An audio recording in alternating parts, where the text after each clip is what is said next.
Hey guys, Chris here, giving y'all a little AR-15 action update.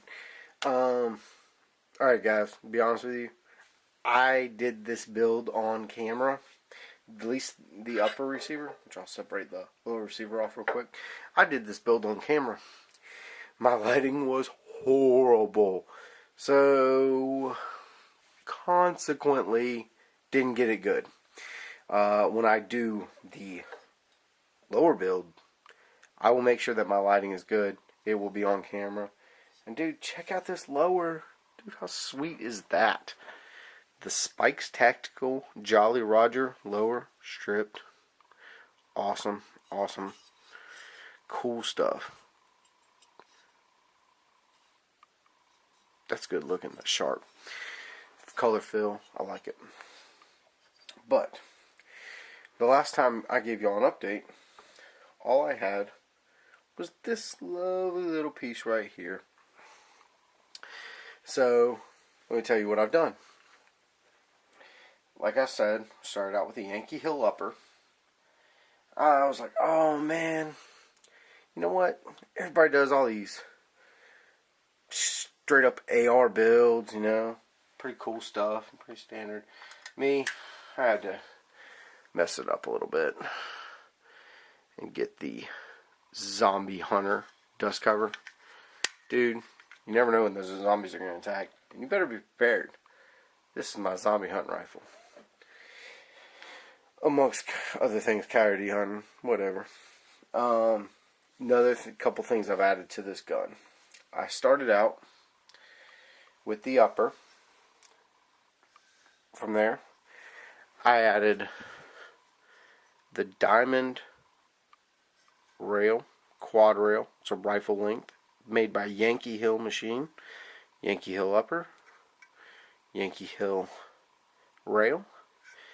Creates nice full Picatinny rail, numbered. Pretty good, pretty awesome stuff. All the rails are uppered, help you keep positions. Another Yankee Hill product. Their Phantom C2 flash hider. I shot a buddy of mine who had this. It's awesome. Flash suppression is awesome on it. The install on it, not very hard. You get this part, you take the crush washer. It says flip it over to where the cupped side is facing this way. Yeah, don't do that, it won't work. You won't get a full 3/4 twist around. You put it the other way, it works. So, I know what they said. The barrel I went with. Let's see if we can get this sucker to focus. Boom. 1 in 7 5.56 NATO. Now, other than that, there are no markings on this barrel. You know why? Because it's Daniel Defense. Daniel Defense makes awesome stuff, and they don't like to put their crap all over it, which is cool. I like it. One of the things you're going to be required to get if you get this diamond free float forend with this handy dandy little cap right here, they recommend using the red Loctite with it. In fact, it does come with red Loctite. Use it, because if you don't, you try to use blue, you're going to be pissed off because this thing's going to be loose. I actually used the red. It still was loose due to my house being fairly cold inside and me being in a basement area of that house most of the time where this was sitting. The gun stayed cold. There's a little bit of moisture down here. Cold plus moisture causes red Loctite not to dry. Take a hair dryer to it, locks it up great. I actually heated this entire portion up with a hair dryer. Heat dissipation was amazing. I was actually kind of surprised. Held a hot hair dryer on it for a while, which a lot of people were like, that's kind of crazy. Why would you heat up your gun? Dude, it's going to be sitting out in the sun when we go out shooting. If it can't handle hair dryer, then it's not going to be able to handle 105 degree North Carolina heat in direct sunlight for hours on end. It's going to be like grabbing the front end of your engine block after you've been driving for 5 hours. I mean, you don't want to grab it, but it is what it is. I'm going to use some things to kind of make this gun lightened up a little bit, and when we go shooting, I'll keep it covered up, you know, just to keep it from heating up as much as it will. A few other things. I went with a Troy Industries gas block, which, this being my first AR build, I think might be off center. We're about to find out. So that's not making me feel 100% confident in my AR building skills just yet. So we're going to work out the kinks. This is my test bed rifle. However, I feel it's not lined up here. It is definitely lined up perfectly right there. It could not have been a better seat inside of there. You couldn't get a better gap.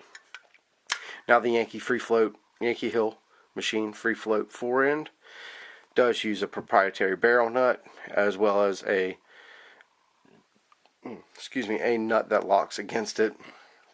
Anti-rotation. These are anti-rotation screws.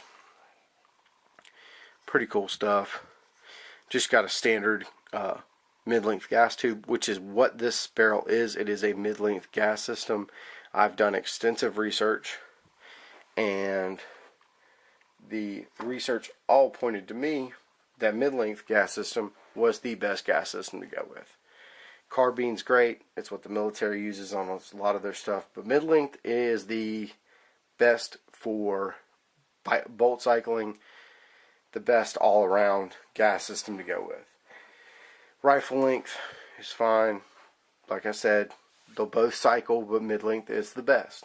The reason I went with a 1-in-7 twist barrel over a 1-in-9 twist barrel, being as this is primarily going to be a varmint gun, I'm going to shoot heavier loads out of it.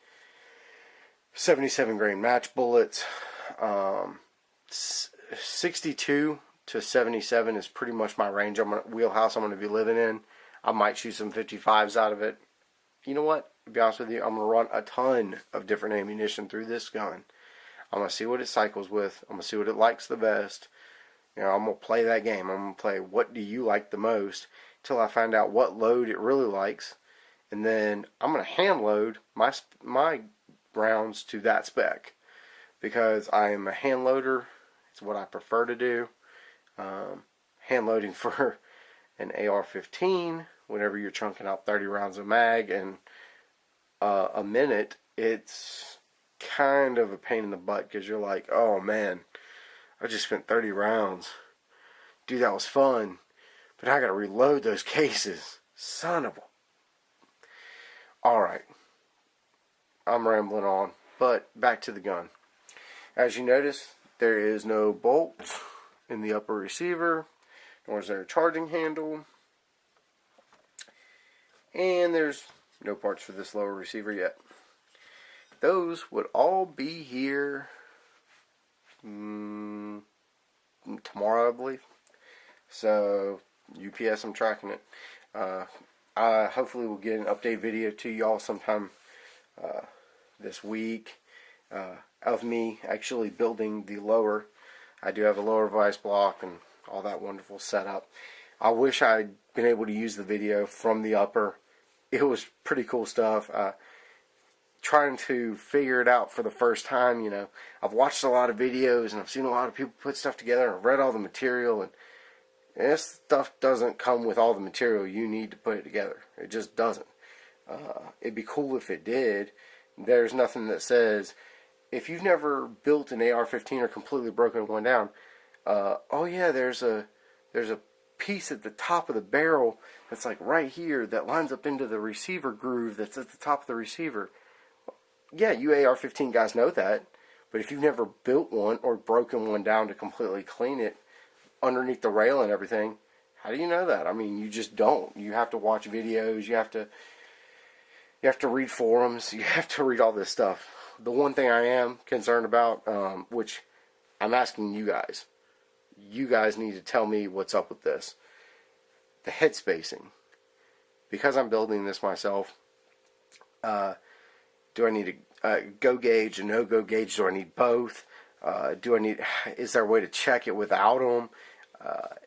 I'm trying to figure all this stuff out. I know head spacing is important, because if not, I could seriously damage the rifle or myself. I don't want to get injured. I want to make sure that we're as safe as possible. And also, I want to make sure that by the time I'm done with this really awesome rifle, I don't blow it up and have to start over with no extra money. Speaking of money, right now, the receiver, that was a gift from my girlfriend for my birthday. This one was a gift from her from Valentine's Day. Awesome girlfriend, awesome. Got her a pretty cool Valentine's Day present, if I do say so myself. Something I think she likes. But the total amount right here, we're looking at about $260, not including taxes and transfer fees. So once you figure all that in, you're looking at probably $280 with all this. Yeah, $275. $275 with the upper and this. The zombie plate was $79.99 through Brownells. The handguard, $119. This is the cheapest handguard you will find. That is rifle length, that is aluminum, that is this quality for $119 at cheaper than dirt. I do all my shopping around online, guys, and every single one of these parts, with the exception of this one, can be shipped to your house. Why not? Shop online. Save yourself some money. You can go to a gun shop and buy them, but you're going to spend more than you will have anticipated spending. For what you spend in shipping, you'll make that up in taxes on most of these items. The barrel, riflegear.com. If they even have any, go ahead and get one. It's actually a cut rifle barrel. It is not the cold hammer forged barrel. Did some research. The cut rifling is, in my opinion, a little bit more accurate than the cold hammer forged. Through some testing I've done with other rifles, I did some research to find that they were actually no longer going to be making this. It's going out of stock. So if you can still get one, get one. I highly recommend it. Like I said, it's chambered in 5.56. I wanted to go 5.56 over 2.23 for the simple fact that I like those extra little bit of tolerance in there. If I fire a 2.23, 5.56 will give me full military round capability. I can fire 2.23 and I can fire 5.56. So don't hate. Basically, don't hate. Moving on, gas block, gas tube. Got those with the barrel. I think 34 rifle gear for the gas block, 14 for the gas tube. You can total this stuff up as you're going. I'll give you a breakdown whenever I get done with the build. C2 flash hider, $35. I want to say rifle gear again. The end cap, $16, I think. I have all my receipts saved, so I can give a total build on this. I'm trying to figure out how much I can get a really customized kind of me rifle, how cheap I can build it. And I think there's quite a bit that I can build. I've got some friends of mine that are interested in watching me build all this stuff and seeing how I do, and I have a feeling once I get done with it and they get around to shooting it that they're going to want me to build one for them. So we'll see how it goes. Guys, if y'all have any questions, comments, concerns, please let me know. And also, that headspacing question. Seriously, I need help with that. I don't know. I don't know what to do. A lot of people buy completed uppers that are already good to go. Most people buy completed rifles. I'm going to shoot the question out to a couple people that I know are big Ar-15 buffs and do a lot of home builds. Actually, the Locked and Loaded channel. Give a shout out to him. He just built one pretty much from the ground up. I want to find out what he had to do for head spacing, or if he tested it out. I know his son just built one. I'm curious as to how they looked at that, or if they even head spaced it at all. Like I said, I don't know. These are mil spec parts. I'm going with I've got a Daniel Defense barrel, and I'm going with a Daniel Defense bolt. So in my opinion, in those two, they should be good. I'm using two very, very high quality, or one very high quality manufacturer for two of the main components of the rifle. They should be mil spec, should be ready to rock and roll out the gate. And once I get the lower parts kit in, I will make sure that I get that build on footage, get that on. I'm going to have to do some research on how to make sure that I get this build done right. But dude, that's a pretty cool little thing right there. That skull with the dagger and with the swords.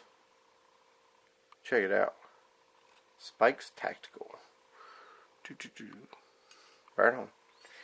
They make some really cool ones. They make a Punisher one, which is what I was kind of hoping to get. Yeah, good luck finding that. They don't have any more anywhere. You can call Spikes. They're saying 8 to 10 weeks. There's a back order everywhere you look. You won't find one. The one I did find was some guy wanted $200 for it. More power to you, bro. You know the law of supply and demand. However, my demand is not that high, and the supply is very low. So, somebody's willing to pay $200 for it. You know, it is what it is. All right, guys, y'all check it out, and I'll be giving you updates as the day goes on. Whenever I get this thing finally done. All right, have a good day.